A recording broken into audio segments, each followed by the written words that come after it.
misalnya tadi kan dibilang kalau A, A, B, B. Ternyata seringkali anak tuh enggak, dia maunya begini dulu. Apakah kita harus ikutin anak, ataukah kita akan tetap saklek dengan A dan B? Dan yang kedua saya mau tanya, bagaimana menurut Bapak tentang metode time out untuk mendidik anak? Nah, itu aja sih. Oke, thank you ya Bu. Berbicara mengenai A, A, B, B itu ya, jadi saya bilang ya, hitam putih, fenomenanya hitam atau putih itu hanya pada dua hal, yaitu pada prinsip dan sesuatu yang membahayakan dia. Jadi kita akan katakan enggak itu kalau berkaitan dengan hal-hal sifatnya prinsip, gitu ya, atau sesuatu yang membahayakan dia. Boleh nggak main pisau, boleh nggak main gunting, ya udah enggak gitu. Jangan ya boleh deh pegang pisau dikit aja di bagian ujungnya, nggak usah gitu. Ya kalau prinsip ya pastinya hal-hal yang ibu mau tanamkan sejak kecil. Apa yang mau ditanamkan setiap orang itu pasti berbeda-beda. Setiap keluarga pasti punya prinsip keluarga masing-masing yang mungkin berbeda sama prinsip keluarga saya. Contohnya apa sih? Kalau di keluarga saya kalau mau tidur, saya tuh selalu berpikir baju itu harus baru. Itu kan budaya kan. Ada yang tidur aja, kasurnya mau pakai baju yang bapak ibu barusan selesai dari seminarnya pulang langsung tiduran di kasur, kayaknya feel oke aja. Kalau bagi saya itu prinsip, nggak mau saya. Bagi saya itu kotor gitu loh. Walaupun saya psikolog, padahal itu nggak boleh bapak ibu ya. Itu kan pikiran insecure ya. Tapi itu prinsip yang mau saya bangun. Nah itu saya bisa kasih tahu ke anak, no, nggak boleh. Ganti baju dulu baru tidur. Gitu. Nah itu prinsip-prinsip kayak gitu. Nah jadi kalau kapan sih kita boleh negosiasi sama anak pada hal-hal yang kita rasa bukan prinsip dan hal-hal yang membahayakan dia. Gitu. Dan negosiasi kita pun jangan sampai kita kehilangan otoritas kita. Karena anak itu akan tahu pada saat kita itu bisa diatur sama dia, maka dia akan terus merajai kita. Gitu. Dan anak-anak itu sangat cerdas untuk hal itu. Bahkan ke guru-guru juga dia bisa seperti itu. Dia tahu kok mana guru yang bisa membuat dia nyaman. Membuat dia nyaman itu artinya dengerin dia, atau mana yang justru enggak. Makanya saya tuh suka mengatakan begini sama guru-guru. Kalau ada anak nangis, kita harus hati-hati. Ini anak nangis kenapa? Jangan kita menjadi begitu berlebihan dalam tanda kutip terhadap anak yang nangis. Sebenarnya dia hanya ingin ngetes atau ingin memanipulasi kondisi, gitu. Ya kita harus bisa firm sama aturan sekolah. Ya kalau kamu nangis, mau pulang, mau ketemu mama, ya nggak bisa. Kamu belum boleh pulang, belum bisa ketemu mama. Ya sudah, stay in the class, gitu. Nah harusnya seperti itu ya. Nah kemudian mengenai masalah time out. Menurut saya begini, time out itu adalah hal yang baik, tapi kita perlu tahu juga kepribadian anak, karakter anak gitu ya. Dan kemudian momen yang pasnya kapan. Nah kalau kita berbicara mengenai karakter dan kepribadian, ada beberapa anak yang kalau dikasih time out justru dia merasa gak nyaman gitu. Anak-anak yang nyaman diberikan time out itu adalah anak-anak yang memang sudah terbiasa locus of controlnya internal. Dan itu harus dibangun. Kalau bapak ibu sampai dengan sedewasa ini masih sering menyalahkan orang, tanpa kita sadari sebenarnya time out itu masih nggak berfungsi buat anak harusnya. Nah jadi bapak ibu jawab sendiri tadi ya, apakah pas nggak momennya time out diberikan pada anak kita? Karena time out itu apa sih? Time out itu kan berasal dari luar negeri. Itu kan bukan hukuman sih, tapi kayak konsekuensi yang dari luar negeri, yang sifatnya adalah kita duduk, kita mikir kan. Nah sekarang kalau kita nggak dibiasain mikir, dia duduk itu ngapain? Gue ngapain duduk sini? Gue ngapain? Terus saya duduk sini. Nah kan gitu kan? Paham ya? Nah jadi anak-anak itu harus punya pemahaman dulu sebelum dia come out. Gitu. Jadi kalau dia memang sudah terbiasa untuk bisa berefleksi, baru dia time out. Nah kemampuan untuk berefleksi ini disesuaikan dengan perkembangan kognitif anak. Jadi kalau misalkan anak-anak yang punya kognitifnya itu sudah bisa lebih mature, itu biasanya di SD. Jadi time out itu cocoknya sebenarnya di SD menurut saya. Tapi apakah di TK bisa dibiasakan. Tapi anak juga perlu dikasih pemahaman. Nggak perlu dijelasin kayak tesis, kayak tadi saya bilang, jelasin banyak lebar ada seminarnya gitu, nggak perlu. Anak-anak paling dibilangnya, if you feel sad, you go to that chair, you sit down. Cukup. Jadi anak tahu kalau gue sedih gue situ dulu. Itu aja dulu, asosiasinya itu dulu. When you feel angry, ketika kamu kesel sama orang, you just go to that point. You just go to that part. Walaupun dia nggak ngerti kenapa aku mesti ke sono sih, emang ada setannya aku di sono gitu. Nggak usah kita jelasin gitu, nggak perlu. Yang penting ketika kamu sedih, balik lagi ke emosi tadi. Marah, sedih, kesel, jijik gitu loh, takut gitu-gitu ya. Ketika kamu merasakan itu, you go to that part. Itu time out juga sebenarnya. Bisa dipahami ya Bu? Mudah-mudahan bisa. Ya. Dari sebelah sini? Iya. Saya Suryani, saya mau tanya, saya punya 2 anak, satu SD, satu TK. Yang SD itu udah kelas 5, itu kan udah cukup kayak pikirannya udah beda sama yang TK ya. Saya mau tanya saat ketika bertemu orang itu membanding-bandingkan dengan sikap si Koko dan si Dede. Dan posisi kita sebagai orang tua itu kita gimana gitu untuk menjawab pendapat mereka gitu. Oh, orang yang kita ketemu itu si Koko gini ya, si Dede gini ya. Itu gimana kita untuk membela anak-anak kita gitu di depan mereka gitu. Apa yang harus kita lakukan gitu supaya nggak menyakiti hati Koko dan Dedenya gitu. Ini jawaban bercanda saya Bu ya. Jawaban bercanda saya, jangan ketemu lagi sama orang itu ya Bu. Oke, enggak, itu bercanda. Ya, Bapak Ibu, itu pasti terjadi. Itu pasti terjadi. Kadang-kadang kita sebagai orang tua, kita ketemu sama siapapun, saudara atau mungkin keluarga sendiri pun kadang-kadang suka kayak gitu, banding-bandingin anak yang gede pinter, yang kecil nih mana nih kok nilainya jelek gitu-gitu. Nah, sebenarnya enggak, maksud saya gini, ya mungkin orang tersebut ngomong bukan karena maksud buruk gitu. Tapi itu kan bisa menjadi toxic worldview dari saya bilang kan. Nah, bagaimana peran kita sebagai orang tua pada saat kita ada dalam kondisi seperti itu? Kita harus lihat mana yang di backup. Misalkan si orang itu membandingkan sifat kokonya. Kokonya lebih pintar daripada adik. Nah, kita sebagai orang tua, kita bisa kok langsung aja bilang. Misalnya kita defense itu. Meskipun Koko pinter, tapi ini kita nggak ngelukain hati Kokonya. Jangan juga kita sebagai orang tua bilang, enggak, adiknya lebih pinter kok. Nah itu kita salah tuh, nanti Kokonya jadi masalah. Oh jadi sama ini, adik lebih pinter gitu. Jadi kita akan bilangnya gini, meskipun Koko lebih pinter di apa yang tadi orang itu bilang, tapi Dede juga punya loh kelebihan yang lain. Dia cerdas loh untuk bisa main musik, gitu cukup. Gak usah juga ibu marah-marahin orangnya, gak usah. Ya kan? Bawa aja anak ibu jauh gitu loh. Tapi maksudnya kita defense tapi nggak melukai lagi hati anak kita yang lain. Nah kadang-kadang yang menjadi permasalahan kita kan pusing tuh ya kan, kepala kita kan diuban. Jadi pada saat ada orang bandingin, terus kita langsung bilang enggak, oh, mama lebih sayang sama Dede kok, ya kalau Koko mah biarin aja gitu. Nanti Kokonya terluka loh. Gitu, ya. Jadi tetap kita dimulai dengan penerimaan dulu. Betul. Koko begini. Tapi adik juga ada. Betul, adik begini. Tapi Koko juga loh begini. Paham ya? Jadi diaturnya begitu kata-katanya. Ya. Dan baru kita boleh bilang sama teman kita itu, ya kalau bisa setiap setiap anak-anak itu punya talentanya masing-masing. Nggak bisa kita banding-bandingin ya. Oke. Ada lagi Mami?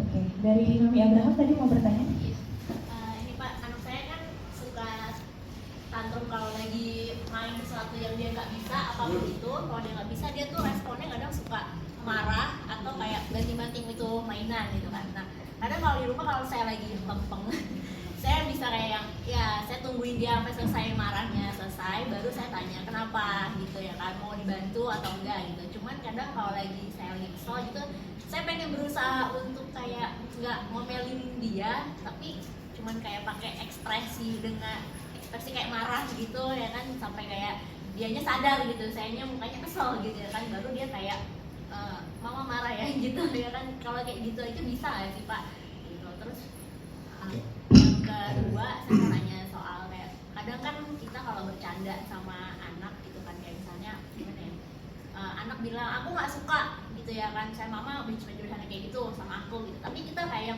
masa sih gitu, sampai akhirnya dia kayak nangis, akhirnya jadi kayak marah gitu ya kan. Nah itu apakah bentuk pembulian terhadap anak kan sih Pak kayak gitu?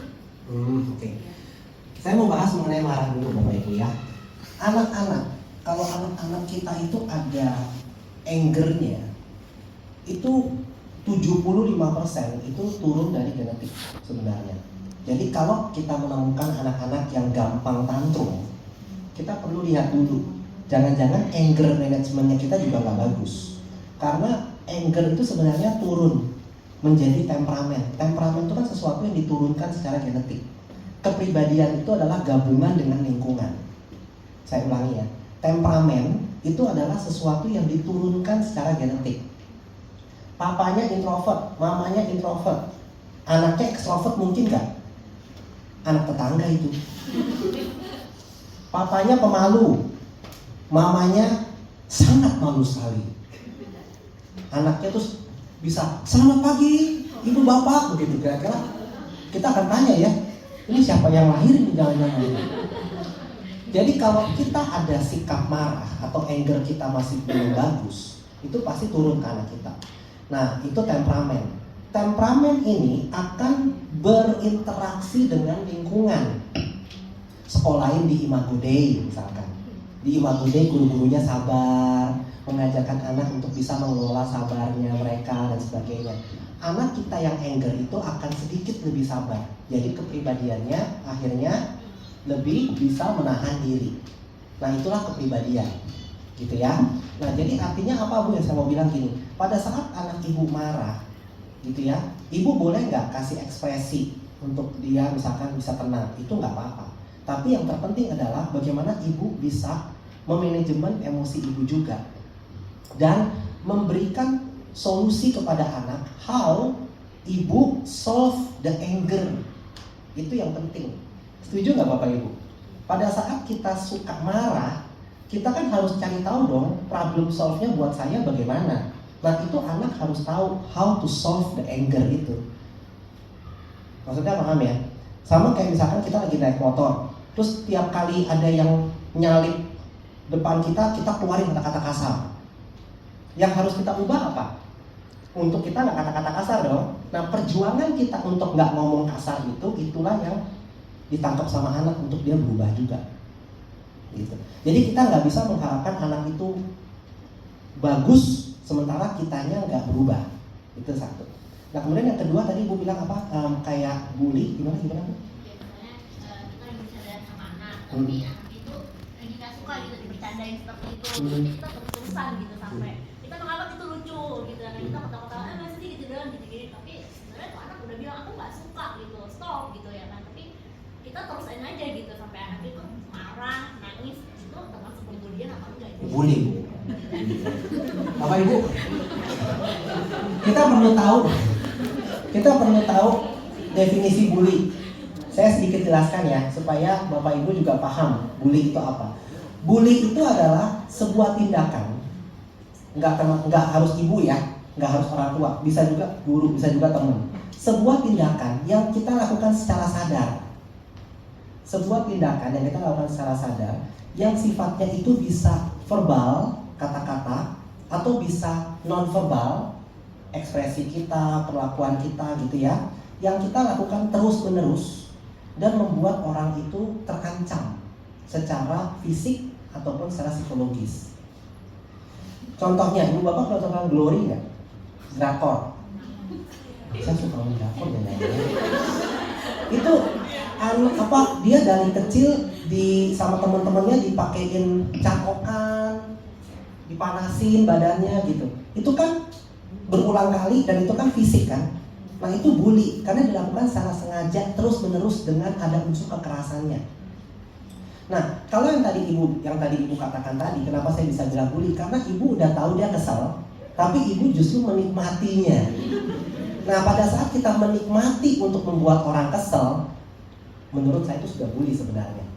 Ya, tapi Bapak Ibu harus hati-hati. Kalau kayak tadi saya bilang anak kesenggol, terus kita bilang itu bully, itu belum bully. Kan kita nggak tahu motivasi si senggol itu apa.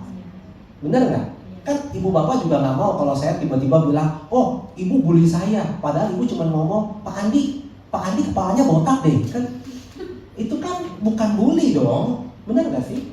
Gitu. Kalau misalkan kita bilang, kok kamu kurusan ya, terus kok ini bully, ya enggak gitu. Tapi kalau udah tahu orang itu nggak seneng kalau kita bilang dia botak, terus kita sengaja bilangin botak, ayo semua bilang botak, itu kan sengaja kan. Nah itu pembulian sebenarnya, paham ya Bu ya? Tapi saya dalam konteksnya nggak bilang ibu bully loh ya. Kadang-kadang kan sebagai orang tuh suka main sama anak, cuman mainnya itu kadang-kadang nggak disengaja sama anak, gitu ya. Ada lagi, Mami? Yes. Iya. Terus aku mau nanya, kenapa ada anak yang cepat kooperatif dan ada anak yang enggak gitu? Pada saat umur yang sama, contohnya 3 tahun lebih atau 4 tahun lebih, ada anak yang bisa diomongin, ada anak yang nggak bisa diomongin. Itu kenapa ya? Kooperatif sama bisa diomongin itu beda Bu. Yang ibu mau tanya yang mana? Kooperatif itu dia bisa. Kooperatif itu adalah sebuah sikap kerjasama. Dia bisa di dalam kelas misalkan, oh saya harus bisa kooperatif nih sama kelas. Jadi dia bisa duduk dia bisa duduk dengan baik, dia bisa apa itu kooperatif ya Bu? Iya, kooperatif. Oke. Nah kooperatif Bapak Ibu itu tercermin dari mana? Dia lihat dari papa mamanya sebenarnya. Jadi kalau papa mamanya sejak dia masih kecil dia lihat papa mamanya suka nolong, atau papa mamanya itu kooperatif, suka bantuin, misalkan sepupu datang bawain barang gitu atau apa, nah itu anak akan jauh lebih bisa kooperatif. Maksud saya di sini nggak hukum pasti ya, bukan hukum mutlak Bapak Ibu. Tapi kalau kita punya kebiasaan yang seperti itu di rumah, anak akan cenderung ikut. Nah kadang-kadang di masa instanisme, ini istilah saya yang digunakan ya, instanisme itu kadang-kadang kita tuh jadi begitu malesnya. Ketemu sama saudara datang, aduh saudara lu lagi datang, malas gue lah, di kamar aja lah nonton TV. Kan ada kan begitu kan? Bapak ibu sini nggak ada, pasti baik-baik semua. Ya, nah itu kadang-kadang tercermin dan akhirnya anak juga lihat, makanya anak nggak bisa kooperatif. Makanya pada saat kita bilang, ayo temenin apa apa semua saudara kita ya untuk dia temenin ngobrol, dia nggak mau. Kenapa? Karena dia nggak melihat adanya contoh kooperatif. Itu berdampak kemana? Ke sekolah.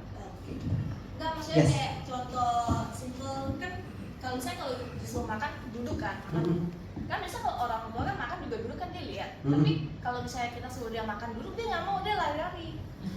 Kalau masih TK wajar Bu, makanya tadi saya bilang wajar. Kita nggak bisa mengharapkan anak kita sit down langsung sendok, garpu. Ya jadi kadang-kadang ekspektasi kita, please we have to put it a little bit down. Jadi kalau misalkan dia masih lari-lari, ya udah kita ikut bilang pas dia, ayo kita. Gitu. Jadi kita ikut bermain bersama dengan dia. Tetapi itu pun harus hitam putih, nantinya masuk ke hitam putih. When we want to eat, sit down nicely. Gak boleh ya, kita semua nggak akan makan kalau kamu belum duduk. Dia benar-benar nggak akan makan, gitu. Jadi tunggu sampai dia benar-benar duduk makan. Itu pun bisa kapan? Pas TKB. Udah agak lebih dikit. Anak kalau masih kelas bermain, Bu, masih kelompok bermain, kita akan tunggu sampai kamu duduk, baru kita akan makan. Sampai malam, Bu. Sampai papanya kakit mah, gitu ya. Ya, gitu ya. Oke. Pertanyaan terakhir, satu pertanyaan lagi, boleh? Kalau masih ada Mami Jetro ya? Satu lagi ya. Oh iya, boleh. Terus kalau misalnya anak umur 3 tahun lebih, untuk screen time itu sehari berapa lama sih? Soalnya terus anak-anak yang susah atau emosinya mesti gimana? Ada dua jenis jawaban saya. Kalau jawaban saklek sebagai psikolog itu nggak boleh ada screen time. Itu saklek. Tapi kan saya realistis ya. Saya nggak mau digebukin bapak ibu juga. Jadi nggak mungkin anak-anak itu nggak ada screen time. Jadi kalau misalkan usia 3 tahun screen time-nya berapa lama? Menurut saya setengah jam oke. Jangan lebih. Tapi pasti lebih, gitu kan? Setengah jam itu mah Pak Andi doang, idealisme bener gitu ya. Pasti lebih. Yang penting gini loh bapak ibu. Menurut saya screen time itu jangan jadi sebuah reward atau reinforcement yang membuat dia itu harus ada itu dulu baru do something. Contohnya, dia akan duduk makan kalau ada gadget. Nah itu udah salah, karena dia mengaitkan gadget dengan duduk manis makan. Padahal harusnya duduk manis makan itu adalah sesuatu yang harus dia lakukan, gitu ya. Nah kemudian yang kedua, screen time itu kalau bisa juga jangan pakai handphone yang terlalu kecil. Bukan juga pakai iPad, bukan. Nonton aja di TV, sebesarnya juga oke, gitu loh. Screen time itu jangan sesuatu yang sifatnya sangat dekat sama mata dia juga, karena itu akan masuk. Bapak Ibu tahu teori gelombang sinar nggak sih? Gelombang sinar cahaya. Ya, nah itu cahaya-cahaya yang terlalu terang kontras gitu ya, merah, kuning, biru gitu. Itu kan kalau film-film kartun zaman sekarang kan sangat menarik seperti itu kan. Nah itulah yang masuk sangat impulsif ke dalam mata mereka, kepada pemrosesan mereka. Makanya pada saat mereka ke sekolah, mereka jadi nggak menarik gitu loh. Ngelihat Ibu Stefani, ya dibandingin sama gambar di YouTube terang, silau gitu kan, jadi pas Ibu Stefani bilang, oke, your eyes on me, ngapain gitu, paham nggak? Nah jadi berikanlah dia paparan yang lebih besar, gitu. Di TV aja Bu, jangan kasih dalam bentuk gadget yang kecil. Itu jawaban realistis saya loh ya. Gitu. Tapi kalau Ibu tanya, apakah harus ada screen time? Kalau Ibu mau tahu teorinya itu nggak ada, nggak boleh harusnya. Jadi anak-anak itu di usia 0 sampai di usia 5 tahun itu kalau bisa benar-benar dia itu interaksinya itu adalah ngobrol, dengerin orang tuanya, lihat tatapan mata orang tuanya, main sesuatu yang melatih sensorinya dan motorik kasarnya. Yaitu apa? Jalan, lompat, main uno, main ini, main halma, main apa gitu-gitu. Gunting, melipat. Nah itu harusnya itu. Ya, oke Bu ya, mudah-mudahan menjawab ya. Terakhir tadi kami Ya, Pak Andri mau tanya, kayak tadi kan Bapak kan ada ngomong kalau misalnya kita nggak boleh mengiming-imingi. Nah, jadi kalau misalnya itu anak makannya lama, misalnya kalau misalnya 15 menit, 20 menit, setengah jam itu udah maksimal gitu kalau makan. Kalau sampai 1,5 jam gitu kan itu udah terlalu lama, terus dia kebanyakan makan disimpan di mulut gitu. Jadi kan kita pasti ini gimana supaya cepat, kita pasti ngomong ini nanti kalau kamu cepat makan kamu dapat es krim. Terus kalau misalnya nanti kamu mau tidur dulu, tidur siang, dia nggak mau tidur siang, dia mau main dulu. Ya. Jadi kalau kamu udah tidur nanti kita jalan-jalan keluar bentar. Jadi itu kan ini. Jadi even aku di pas udah dokter dokter anak, dia juga ada ngomong kalau ini reward sama punishment mesti ada. Oke. Caranya kalau kamu mau anak kamu cepat makan ya kasih dia reward es krim misalnya. Kalau dia nggak mau makan cepat ya itu punishment sebenarnya sama dia. Dia pasti makannya cepat gitu. Saya boleh tanya dulu Bu, kalau pada saat dia makan kan dia kan nggak gigit ya, dia emut gitu ya lama ya. Nah terus Ibu bilang, nanti kasih es krim, terus dia punya nggak? Langsung telan, cepet? Atau enggak?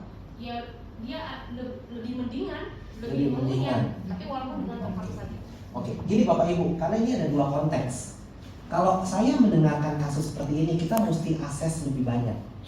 Anak yang dia susah untuk mengunyah, itu bisa jadi karena otot-otot oral dia itu masih belum matang.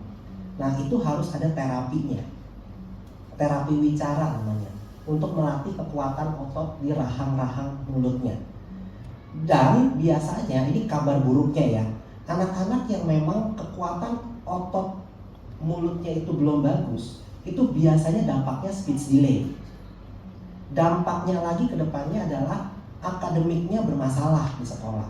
Jadi rupanya hanya sekedar gak bisa kunyah, itu dampaknya sangat jauh, sampai di sekolah pun bermasalah gitu. Nah itu biasanya diberesin dengan terapi bicara, dan itu harus dicek dulu apakah memang betul ada konstruk atau mungkin ototnya itu yang memang bermasalah. Dia nggak sering gitu.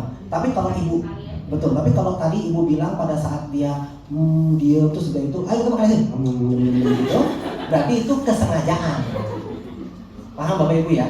Kalau kesengajaan, saya balikan kepada Ibu. Kalau kesengajaan loh ya.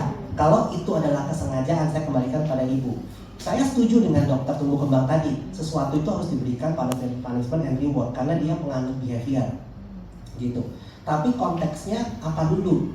Kalau misalkan si anaknya itu memang dia doing effort, maksudnya begini, ada proses yang dia harus berjuang, kita berikan reward, saya setuju. Contohnya, dia nggak bisa matematika, tapi dia punya niat untuk belajar matematika. Jadi dia hafal malam-malam 5 kali 5 25, 5 kali 5 25, 5 kali 5